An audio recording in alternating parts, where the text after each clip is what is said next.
welcome to another episode of That's Right with Chris Voss. And I am Chris Voss.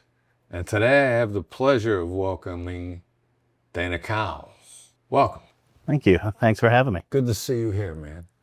All right, so is it a ridiculous idea for you to share with our viewers a little bit about your business and your journey?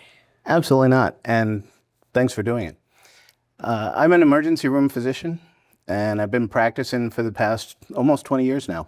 And I've been practicing in the Florida and the New York markets, and most recently traveling through central New York. And during that time, I've seen a lot of focus that has been put towards different medical cases. And the ones that were most troubling for me were the ones that were psychiatric, or people who came in with depression, and especially those that were suicidal. And so I started to speak more about this because there's a perspective that I've seen repetitively in people who were suicidal, that they would sit there and say that they weren't happy, that they weren't finding happiness. And I looked into the history of that, and it actually started with a euphoric happiness concept that came from Freud in the 1860s. And he started pushing this idea that euphoric happiness can make your life better and cure all nervous disorders. But he also used intoxicants to try to convince people to get there quicker. The most common that he used was cocaine. He was a cocaine guy, yeah. Yeah. And so what he went from there, he tried to push people to be on this, but marketers have found that happiness parts you with your money. And so they push this idea of euphoric happiness, that if you eat our food, drink our drink, wear our makeup, then you'll be happy. And now when I ask people, what do you want out of life? A lot of them will tell me happiness of some sort because of that marketing. The marketing. All right, so you discovered that, and as an emergency room doctor, you're seeing these obstacles. It's a common challenge that people that come in that you see face on a regular basis, this pursuit of this illusion. Yes. The mirage. Yes. Of euphoric happiness.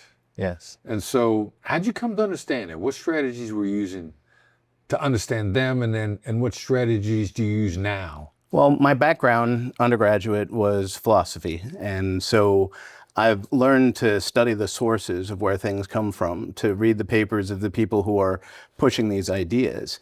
And a lot of them are very well intentioned, but they can go very awry. And one of the biggest mistakes in COVID, I believe, happened because of this lack of understanding.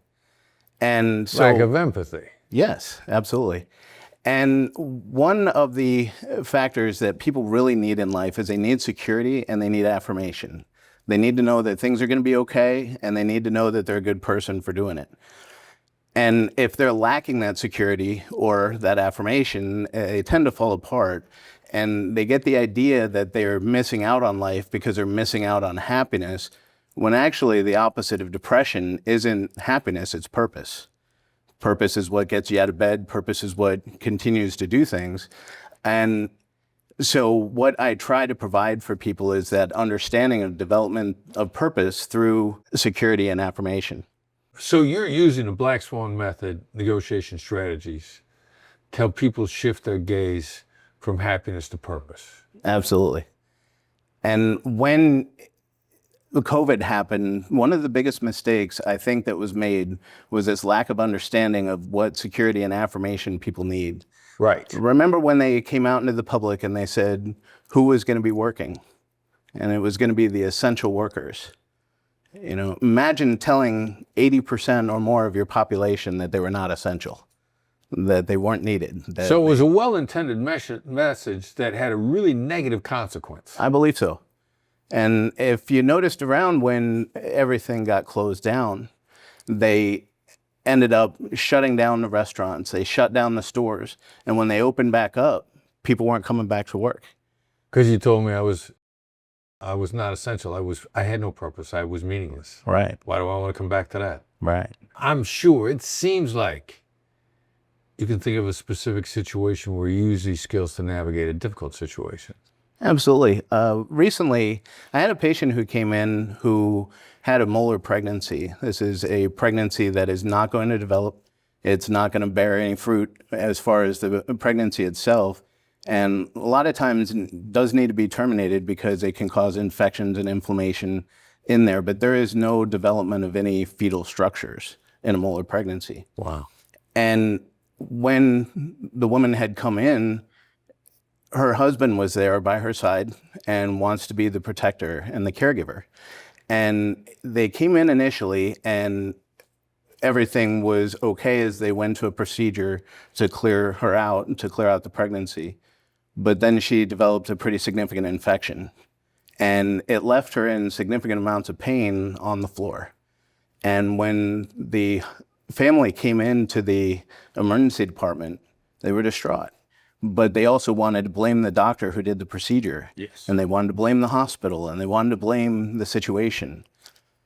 And I've learned in my life that as I tried to become fearless and I tried to go that fearless route, that fear is actually a tool that we need. It's important and it means something.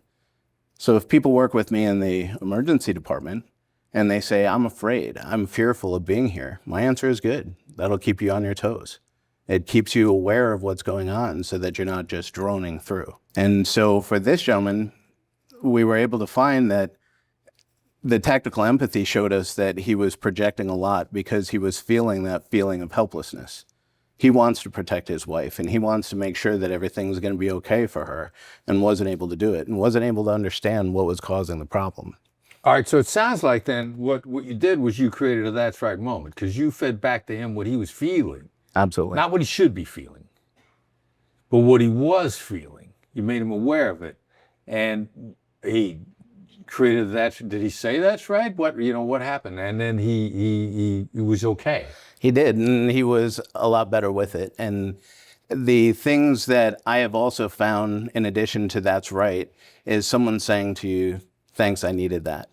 It's a very powerful statement. Right. And to also say, I have my trust in you. And that's a powerful thing when you're just meeting somebody for 10, 15 minutes at a time, and to be able to have them put their lives and their care into your hands. It's something that we have to be very cognizant of. How do you bridge that gap the best way possible? And that can be challenging, but a lot of the strategies that we've used have been very helpful. Challenging and rewarding. Absolutely. Amen. All right, so Dana, if people want to learn more about you, they want to learn from you, they want to work with you, how do they find you? Well, I can be reached at colesemergencyservices.com. Social media, Instagram? Instagram, Dana Cowles, DANACOW. All right, beautiful. Yeah. Thank you, Dana. That was Thank brilliant. you. Absolutely brilliant. Thank you for having me. Of course.